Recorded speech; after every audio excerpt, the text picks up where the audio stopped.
کے مطابق زمین کی وارث ہمارے نیک اور صالح بندے ہوں گے، لیکن آج اگر بنظر غور جائزہ لیا جائے تو اسلامی ممالک کی جگہ کے حکمران اس پر پوری طرح سے کاربند نظر نہیں آتے۔ اسلامی ممالک کے حکمرانوں کے علاوہ پوری دنیا کے اندر بھی جو وراثت اس وقت زمین کی ہے وہ تو کافروں کے ہاتھ میں ہے۔ یرثھا سے مراد ہے بالآخر وارث ہوں گے۔ یہ در حقیقت اس کا ایک تو مفہوم یہ ہے کہ جب اصل دنیا بنے گی دوسری اور دنیا اور عالم آخرہ کی زمین جو ہوگی اس کے وارث صرف جو ہوں گے وہ جنتی ہوں گے، اہل ایمان ہوں گے، صالح لوگ ہوں گے۔ اور ایک مفہوم یہ بھی ہے کہ اس زمین میں سے آخری دور ایسا آئے گا اس زمین پر کہ پوری دنیا میں اللہ کے دین کا غلبہ ہو جائے گا اور یہاں سے کفر اور شرک کا خاتمہ ہو جائے گا۔ یہ بھی وقت آئے گا، اس کی خبریں دی ہیں محمد الرسول اللہ صلی اللہ علیہ وسلم نے کہ لا یبقى علی ظہر الارض بیت وطن ولا مبنی الا ادخلہ اللہ کلمۃ الاسلام۔ اس زمین پر کوئی اینٹ گارے کا بنا ہوا گھر رہے گا اور نہ حیوانات کے بالوں کے بنے ہوئے کمبنوں کا کوئی خیمہ رہے گا جس میں اللہ کلمہ اسلام کو داخل نہ کر دے۔ تو پوری زمین کے وارث اہل ایمان ہو جائیں گے، اس زمین کے بھی، قیامت سے قبل۔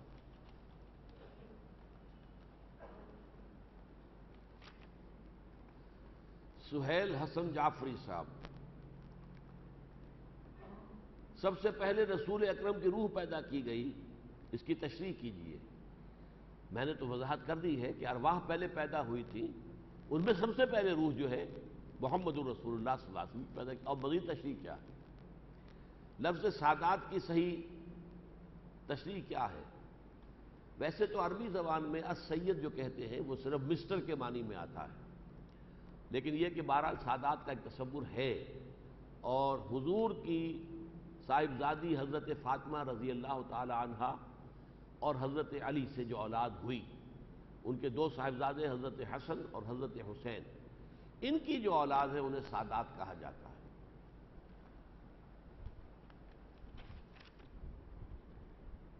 اب یہ آ گئے سید عبد القدیر علی صاحب آ گئے، دیکھیں سید صاحب آ گئے۔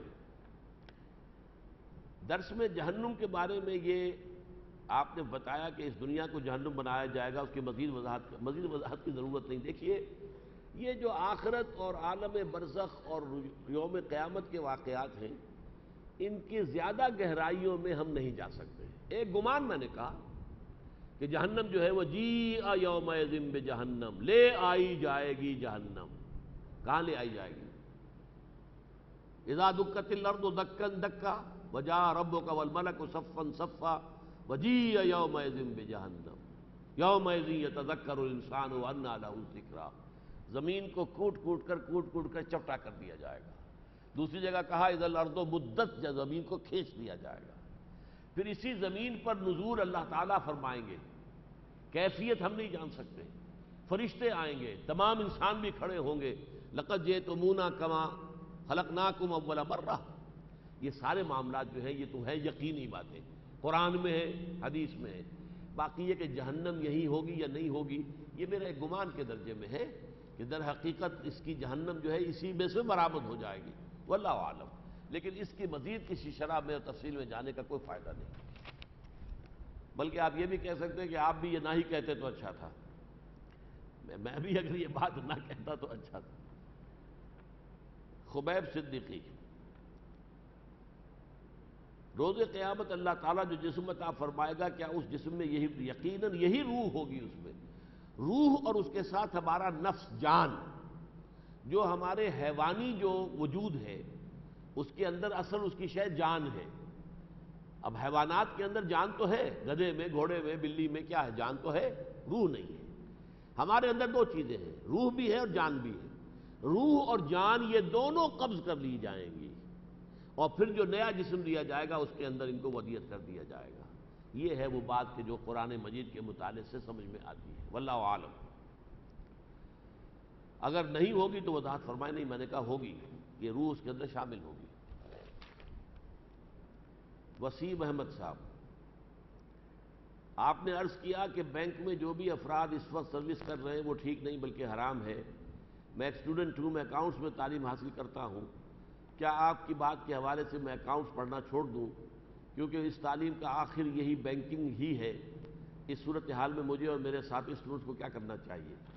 دیکھیے، یہ آپ کی اپنی ایک حس جو ہے، اگر احساس آپ کے اندر اتنا ہو گیا ہے تو آپ کوئی اور پروفیشن جو ہے وہ چوز کر سکتے ہیں۔ ویسے تو یہ کہ اکاؤنٹ لازماً نہیں ہے، آپ کسی ملک کے اندر اکاؤنٹنٹ بھی لگ سکتے ہیں کسی فرم میں، لیکن اس میں بھی یہ قباحت رہے گی کہ آپ سودی لین دین کی انٹریز جو ہیں وہ لکھیں گے یا پاس کریں گے۔ ظاہر بات ہے کہ تمام جتنی بھی فرمز ہیں ان کے اندر سود کا پیسہ انویسٹ ہوتا ہے، تو بہتر یہی ہے کہ آپ اس پروفیشن کو چھوڑ دیں، کوئی اور پروفیشن اختیار کریں۔ تم نہیں اور صحیح، اور نہیں اور صحیح، اللہ تعالیٰ جو ہے وہ رزق دے دے گا۔ اگر یہ احساس آپ کے دل میں جاگزی ہو جائے اور آپ اپنا یہ پروفیشن ترک کر دیں تو یہ بہت ہی قابل مبارکباد بات ہوگی۔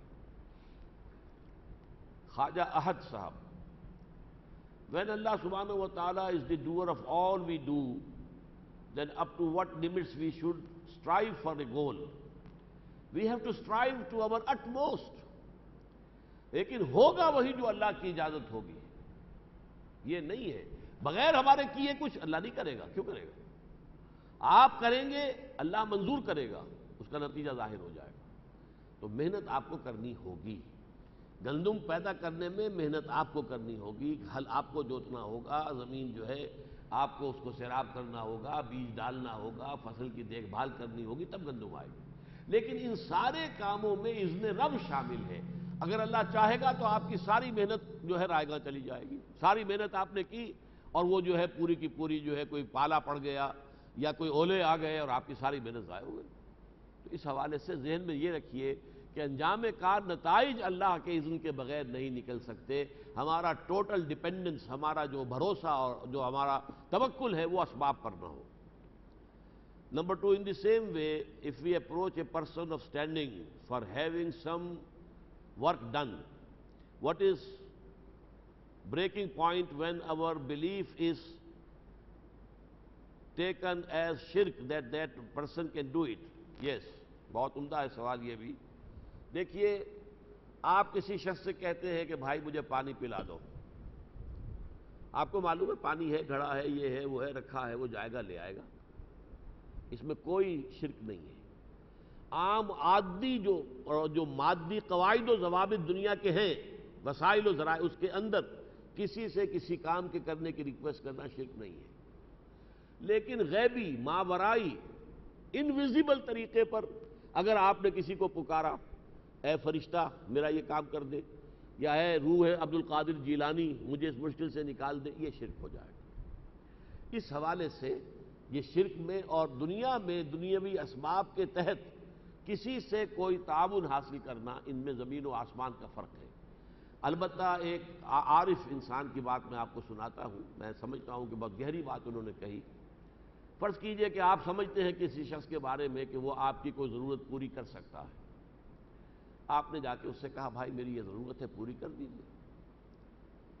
فرض کیجئے اس نے سنی انسنی کر دی، آپ نے دوبارہ کہا، پھر بھی وہ سنی انسنی کر رہا ہے، آپ تیسری مرتبہ کہتے ہیں تو وہ بزرگ کہتے تھے اب آپ نے شرک کیا ہے۔ آپ سمجھتے ہیں کہ اسی کے ہاتھ میں ہے آپ کا وہ کام، حالانکہ ہاتھ میں اللہ کے ہے۔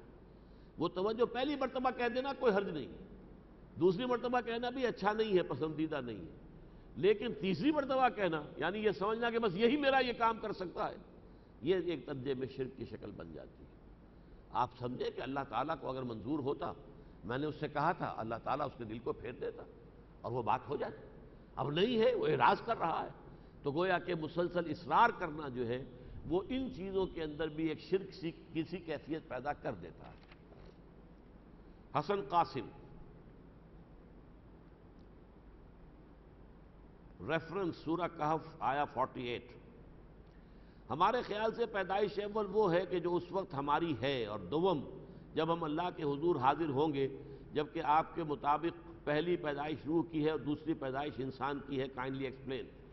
اصل میں یہ نا کہ لفظ آیا کما خلقناکم اول مرہ، لقد جئتمونا کما خلقناکم اول مرہ، اس پر غور کیجئے، یہ کما کا حق ادا نہیں ہوتا۔ اس دنیا میں تو ہم پیدا ہوئے ہیں تو باپ پہلے، بیٹا بعد میں، پوتا بعد میں، پڑ پوتا اور بعد میں، یہ تو ایک سیریل معاملہ ہے۔ بیک وقت سب کا جمع ہونا. لقد جئتمونا کما خلقناکم اول مرہ. اس میں جو مشابہت ہے وہ یہ ہے کہ جب ہم عالم ارواح میں تھے، جبکہ ہم سے کہا گیا الست بربکم قالوا بلا، تب بھی ہم سب کے سب اللہ کے سامنے موجود تھے، اور اب دوبارہ قیامت کے دن اسی طریقے سے ہم موجود ہوں گے.